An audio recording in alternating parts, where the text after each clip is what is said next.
Welcome to episode 10 of a Northern Counties Paranormal podcast hosted by Within the Boggart Wood. Now, while normally the podcast concentrates purely on ghost tales and folklore within the north of England and the Scottish borders, there have been requests for more international coverage, and so I've decided that I'll look occasionally at more worldwide phenomena. And I figured as the podcast has hit its first milestone of 10 episodes, this was as good a time as any to start. I will say in advance though, that I'm not always the best at pronouncing names and places in faraway lands, so I apologise for any such errors in this podcast and future episodes. These broader episodes will also feature the listener stories sent in dealing with UK and worldwide experiences. And so without further ado, today's listener story was sent in by Jill. In February and March of 2008, me and my family lived on a little compound for university lecturers and their families just outside of the city of Hale, Saudi Arabia. My two children, Yasmin and Omar, ages 5 and 9 at the time, shared a room. One night, they abruptly woke me up chattering on about a blue lady. At the time, I didn't take it at face value, but to this day, they still swear by what they saw. This is what they recall. During the night, both my children were woken up by a strange feeling, and from their bunk bed they saw what looked to be a ghostly apparition of a blue lady in the top right corner of their room, with her legs tucked up in front of her and her back against the ceiling. They could tell she was female by the outline of her features, though her body faded to nothing towards her feet. Omar described her as a blue, featureless female ghost, but Yasmin described her as having blue features which seemed to fluctuate from old to young and shifting from expressive to expressionless. They both felt that she was projecting feelings of profound sadness, which made them worried for her, but not frightened of her. Several months later, a neighbour of ours had the same encounter, but I had never mentioned what my children had seen that night. Only then did I start to believe them. Another strange thing which happened to me which I can't rationalise was when I lived in a second-floor apartment in Abu Dhabi in 2010. My children had gone to school and I was by myself in the living room doing some clay modelling, when suddenly I felt like I was being watched, even though that was silly because there was no one else in the apartment. I slowly turned around towards the window and to my astonishment I noticed a dove in the room watching me from its position, tucked in between plants on the window ledge and sitting on a stone I had placed on the soil. We stared at each other for about a minute. I was wondering how it had got in. The windows were all closed. Then I got slowly to my feet and the dove fluttered up and away, directly through the closed double-glazed window without a mark or a noise. At this point I didn't believe my eyes, so I checked the plant it had knocked when it flew off, only to find the pot still vibrating from the impact. To this day, I can't figure a rational explanation for what I saw.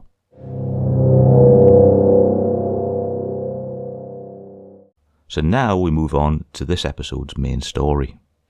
In 2012, the documentary channels Animal Planet and the Discovery Channel aired a highly polished documentary named Mermaids, The Body Found, which appeared to provide evidence for the existence of an aquatic humanoid species. The show received 1.9 million views during its premiere on Animal Planet in the US on May the 27th, 2012, which at the time was cited as the most watched telecast since the memorial for presenter Steve Irwin. What wasn't made clear at the time was that the documentary was actually docufiction and was essentially a found footage derivative movie produced for Animal Planet to show during Shark Week. IMDb gives the movie a rating of 4.6 out of 10, with the movie synopsis reading, "A team of scientists testifies that they found the remains of a sea creature with ties to human origins, a modern-day mermaid. They claim a massive government cover-up is currently hiding the creature's existence from the general public." Apparently the movie had aired the previous year in Australia in 2011 and identified immediately as a hoax. The Sydney Morning Herald published the following article. "The version that I saw doesn't even do viewers the courtesy of admitting that it's fake until the credits are about to roll. People love that sort of stuff, I get it, but it belongs on more tabloid channels that don't have any pretensions of scientific or historical credibility." However, the Australian showing was largely unknown in the United States, and so many people believed that the show was a real documentary that it was later compared to Orwell's War of the Worlds radio broadcast in 1938, and even resulted in a rebuttal by the US National Oceanic and Atmospheric Administration, with Snopes including it as a hoax on their website. The media backlash, once it was made clear that the show was science fiction, was swift and brutal, but it didn't stop the sequel being produced a year later. Time magazine headlined with, "Discovery Channel provokes outrage with fake Shark Week documentary. The popular network has found great success in airing shows that mislead and misinform."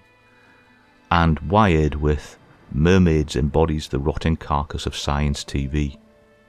The sequel to the movie, aired in 2013, had roughly the same effect, with a digital journal citing Animal Planet's Mermaid documentary hoax fools millions yet again.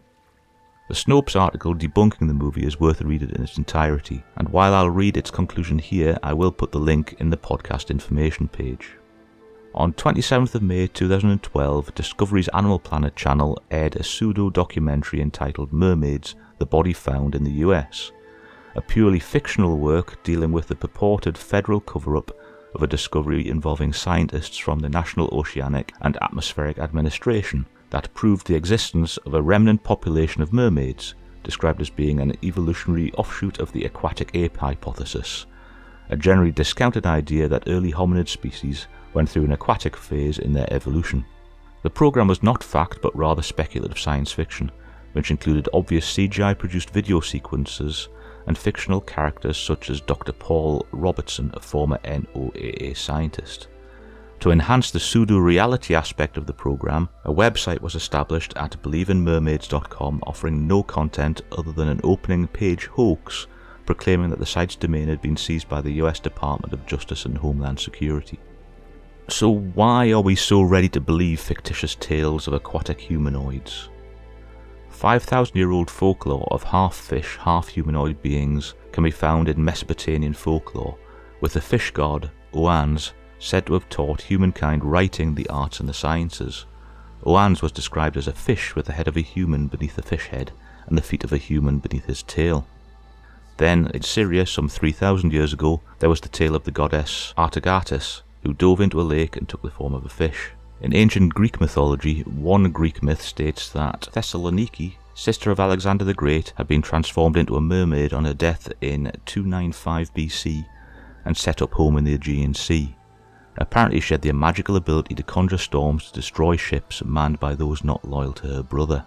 Now, some folk often cite sirens as a form of mermaid in Greek mythology, with the misconception of sirens translating into US TV series such as Siren, a 3-season fantasy merpeople series, and more recently in Marvel's Wakanda Forever, where the water folk have a siren song that can control people. In Greek mythology though, the sirens that enchanted people to their deaths in the sea and jagged cliffs were half human, half bird, rather than fish, but the siren story, like many folk tales, changes with time to fit the purposes of the storytellers. The legend of the mermaid Silvanamaka is native to Cambodia, Thailand and Laos, and sightings of her are regarded as a herald of good luck. The story tells that Silvanamaka was tasked with preventing the building of a causeway across the sea, but instead fell in love with the builder and helped him complete his task. Slavic mythology includes the Rusalki, described as water nymphs representing agriculture and fertility.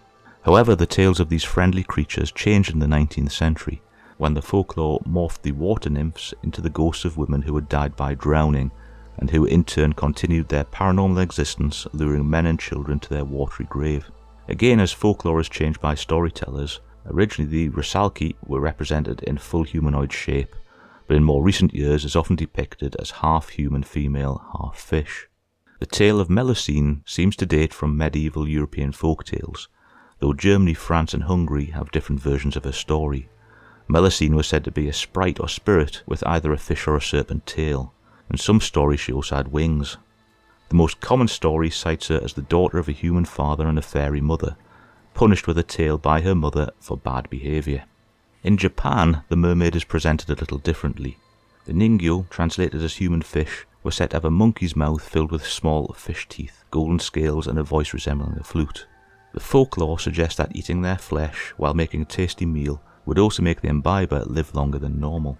However, the belief was that when the creature was caught it would bring damaging storms with it, much like the tale of the mermaid in Greek myth, and also that if the body of a Ningyo washed ashore it was an omen of calamity. Allegedly, one of the creatures was caught off the coast of the island of Shikoku, sometime between 1736 and 1741.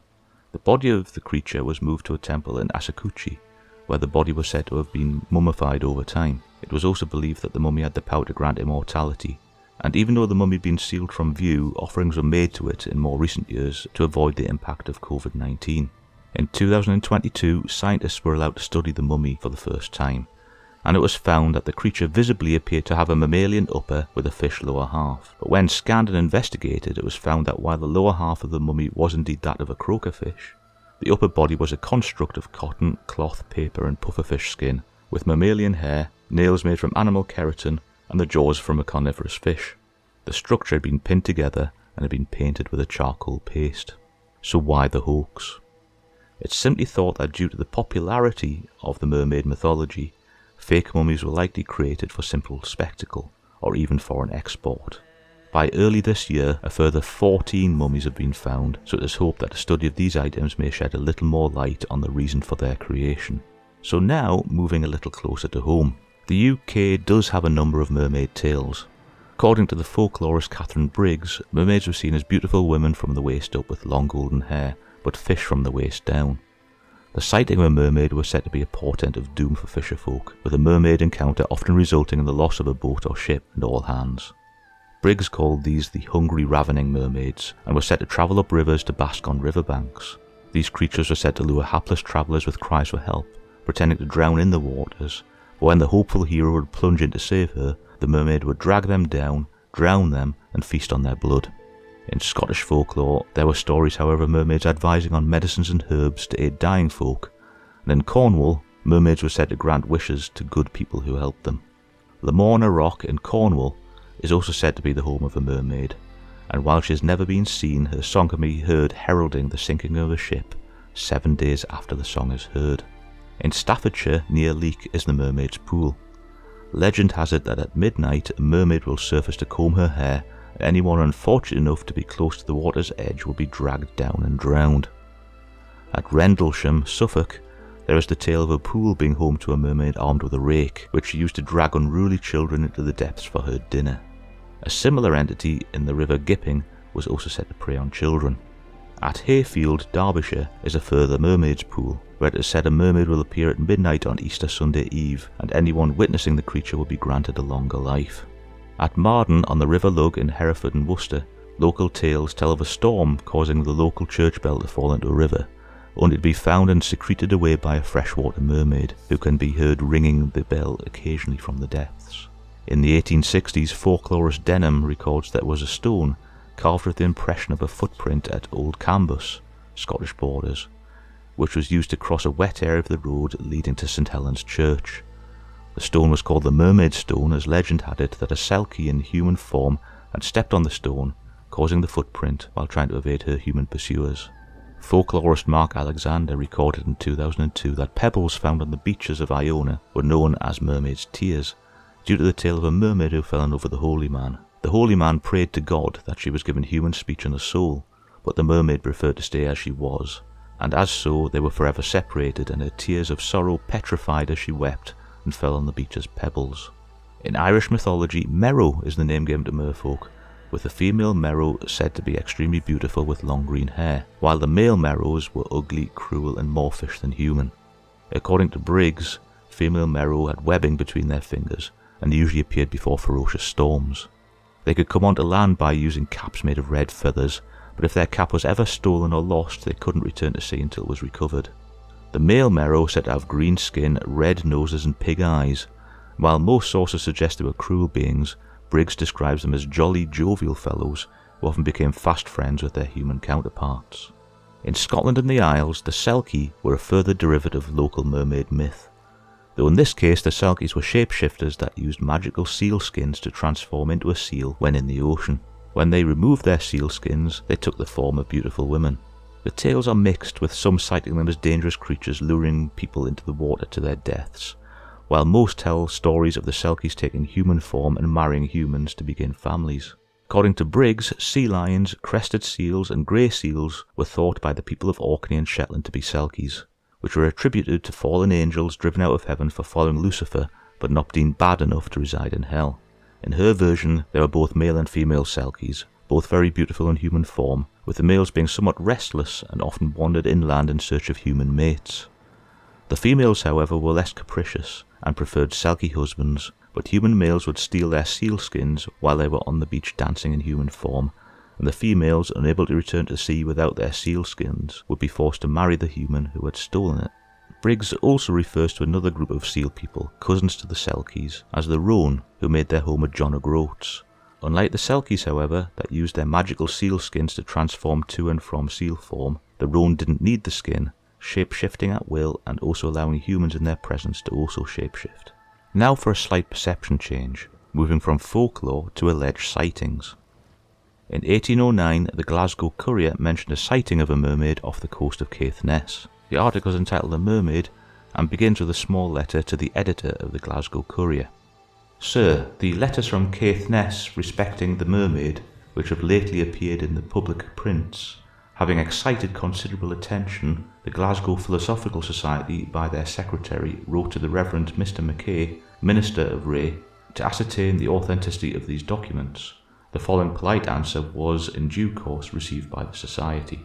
Sir, in terms of your and the Philosophical Society's request, I have to inform you that my daughter wrote a letter to Mrs. Innes, Dowager of Sandside, concerning the phenomenon seen near this place, merely for private information, without the smallest suspicion of any other use to be made of it. But having excited Sir John Sinclair's curiosity, he obtained a copy of this letter, and it seems that by one of his friends it found its way into the English newspapers. Though I never saw the letter, either originally or in the papers, I have good reason to support that it is a genuine document. With regard to the animal's timidity, I have only to say that 2 servant maids and a boy being at the time down among the rocks, it was the cries of the boy that made it disappear. It soon reappeared further out in the sea and ultimately disappeared after having taken its course a considerable way along the shore, the spectators following and walking on until they lost hope of coming up again. The schoolmaster of Thursow's letter is also genuine, and he is a gentleman whose veracity is not called in question. On the 29th of October 1811, John MacIsaac gave sworn testimony that he had seen a mermaid while walking along the beach at Campbelltown. He had watched her for some time before she dove into the water. The mermaid was said to have a brindled fishtail, with white skin on her upper torso and red hair. Interestingly, MacIsaac was given a character witness by 2 clergymen and a justice of the peace as to the reliability of his character. 3 days later, a further statement came from another witness who described the same creature, but that had been seen a week before in the same area. In 1814, 2 fishermen working off Port Gordon reported witnessing a merman and a mermaid. The merman was reported as being black in colour, with long arms and curly hair. In September 1822, the Bristol Advertiser reported the following. We lately noticed a statement sent by Dr. Phillips of the arrival of a mermaid at the Cape of Good Hope, and the expectation that it would shortly arrive in London. The animal is said to be preserved in spirits. In the meantime, the account has been translated into many German journals and has excited the curiosity of their readers respecting the result of the examination of this prodigy when it shall reach London. Professor Lichtenstein of Berlin has published the following article in the Prussian State Gazette to show how improbable the whole story is. It may be pretty confidently prophesied that this siren, if she should have the courage to appear before good observers such as Sir Everard Home, Dr. Leach, Mr. Koenig and Company in London, will be detected as an imposition, or else the 2 descriptions as well as the drawing must be wholly fictitious, which is not to be supposed. That the artificial composition was not discovered at the Cape, I would ascribe not so much to the ignorance of those who observed it there, as to the ingenuity of the persons who made and exhibited it. Probably, as it cannot stand, it is suspended by a bandage round the body which hides the seam. I infer this also from the circumstance that the 2 descriptions are silent with respect to this part of the body. Some centuries ago, there were persons who knew how to compose such wonderful animals in a very ingenious and durable manner. The renowned 7-headed hydra, which the immortal Linnaeus, when he passed through Hamburg in 1734, first ventured to pronounce to be the work of art, and which is in the possession of Senator Jinquel in that city, is even now in such good preservation that you must look very sharply to discover where the 7 serpents' heads, each of which has in its open jaws the teeth of a cat, are joined with the body of the crocodile, and this piece is said to be as old as the time of the 30 Years' War. On the whole, after due consideration of all the data, it seems probable to me that the part of this animal resembling the human figure is that of some East Indian monkey, the hair of which has been shaved off except a little on the head and about the beard. To decide upon the fish part, we must first know how large the scales are, and whether the fins, as they stand, are in their natural state or have been arranged by means of scissors. Besides this, no mention is made of an anal fin, nor is there any trace of it in the drawing.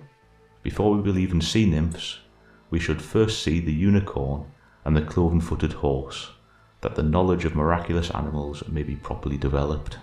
2 months later, this article appeared in the Hull Advertiser. We some time ago copied an account from the London papers of an animal said to be the mermaid, which had been purchased in India and brought for exhibition to this country. The purchaser is reported to have given $5,000 for it, and it was insured from India to London for $2,000 at Lloyd's. The Quarterly Review attributes the origin of this extraordinary production, now exhibiting in London, to the ingenious knowing of the Chinese. This would seem to be the fact from the following observations in the last edition of the Literary Gazette. We have again carefully inspected this creature as minutely as its glass casing permits. Our opinion is fixed that it is a composition, a most ingenious one we grant, but still nothing beyond the admirably put together members of various animals. The extraordinary skill of Chinese and Japanese in executing such deceptions is notorious, and we have no doubt that the mermaid is a manufacture from the shore of the Indian Sea, where it has been pretended it was caught. We are not of those who, because they happen not to have had direct proof of the existence of any extraordinary natural phenomena, push scepticism to the extreme and deny its possibility. The depths of the sea, in all probability, from the various chemical and philosophical causes, contain animals unknown to its surface waters, or if ever, rarely seen by human eye. But when a creature is presented to us having no other organisation but that which is suitable to a medium always open to our observation, it in the first instance excites suspicion that only one individual of the species should be discovered and obtained. When knowledge was more limited, the stories of mermaids seen in distant quarters might be credited by the many and not entirely disbelieved by the few. But now, when European and especially British commerce fills every corner of the earth with men of observation and science, the unique becomes the incredible, and we receive with far greater doubt the apparition of such anomalies as present. It is curious that though medical men seem in general to regard this creature as a possible production of nature, no naturalist or any ability credits it after 5 minutes of observation. This may perhaps be accounted for by their acquaintance with the parts of distinct animals, of which it appears the mermaid is composed. The cheeks of the blue-faced ape, the canine teeth, the simian upper body, and the tail of the fish are all familiar to them in less complex combinations, and they pronounce at once that the whole is an imposture. Let us, however, in justice to the owner of this sea monster, repeat our opinion that he is by no means privy to the imposition. It is affirmed that almost all of the Eastern world, including Sir Thomas Raffles, a person of no mean judgment, held the mermaid to be genuine, and that its purchaser believed it to be so is witnessed not only by the sum he gave for it, but by the fact of his having exhibited it originally in a way in the most likely caught detection, if false, namely by suspending it by a string fastened to the middle of the back. We lament, therefore, to be compelled, in justice to ourselves, to pronounce the judgment we have done, but being thoroughly convinced that it is not natural, we are bound to say so and to tell our readers that if they go to see it, as it is well worth a visit, it must be to observe how admirably such a deception can be executed. In 1823, a further mermaid sighting was reported in the Hampshire Advertiser. There appears in the last number of Constable's Edinburgh magazine a curious communication on this subject from Mr. Lawrence Edmonton, a surgeon from Zetland. He says that an animal answering to the following description, so far as the account of the 6 fishermen who captured it can be depended upon, was actually in their possession for 3 hours, but unluckily, from some superstitious dread of it, they returned it to its native element, and thus prevented the scientific examination of an animal, which appears to have nearly resembled what has been generally regarded as a merely fabulous creation. Length of animal 3 feet, body without scales or hair, silver grey above, whitish below, like the human skin, no gills were observed. No fins on the back or belly. Tail like that of a dogfish, body very thick over the breast. By the way, the girth might be between 2 and 3 feet, the neck short, very distinct from the head and shoulders, the body rather depressed, the extremities very like the human hand, about the length of a seal's paw, webbed to an inch of the end of the fingers, mouth and lips very distinct, resembling the human. In 1826, 3 men reported a mermaid with long black hair along the shores next to Rothsay on the Isle of Bute, accompanied by a creature with the body of a man but the head of a brute. And in the same month, a mermaid was also reported with a long black tail at Aberystwyth in Wales, witnessed by 12 people.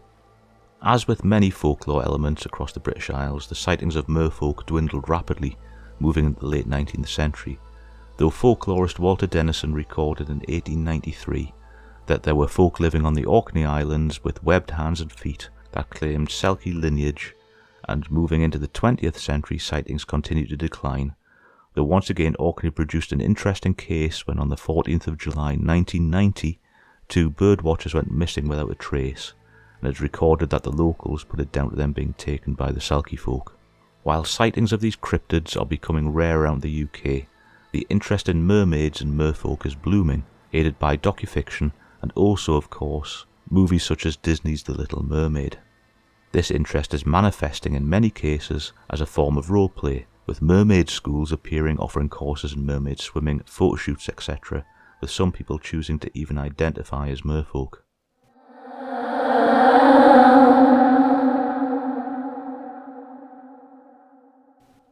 So going back to the beginning and the question over why people are so eager to believe in mermaids, it's simply part of our mythology across the globe, fueled by a fascination of the sea and the dark mysteries that lurk within. In the past, oral tales and then the written word fueled the legends, and now we have movies, and in the case of Animal Planet and the Discovery Channel, docufiction presented as fact that will continue to keep merfolk firmly in our developing folklore. For me though, I can't help but wonder what fantastic tales and puzzled expressions will appear in centuries to come when future archaeologists uncover discussions on mermaid schools and mermaid tales constructed from neoprene and spandex.